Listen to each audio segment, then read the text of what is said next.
చాట, రెండవది జల్లెడ. జాగ్రత్తగా వినండి. చాటలో మనం బియ్యం చెరిగితే గడ్డలన్నీ బయటకు పడేస్తుంది చాట. అసలు మంచి అంతా బియ్యం రూపంలో మనకు అందిస్తుంది. అదే జల్లెడ గడ్డలు తానుంచుకుని బియ్యాన్ని అంటే మంచిని మన ఒళ్ళో వదిలేస్తుంది.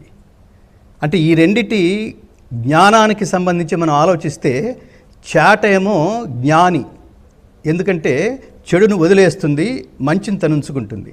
జల్లెడ అజ్ఞాని, చెడంతా తన దగ్గర ఉంచుకుంటుంది, మంచిని మాత్రం వదిలేస్తుంది. కాబట్టి ప్రతి మనిషి చాటలాగా ఉండాలని పరమాత్మ అన్యాపదేశంగా ఈ అధ్యాయం ద్వారా మనకు చెప్తాడు.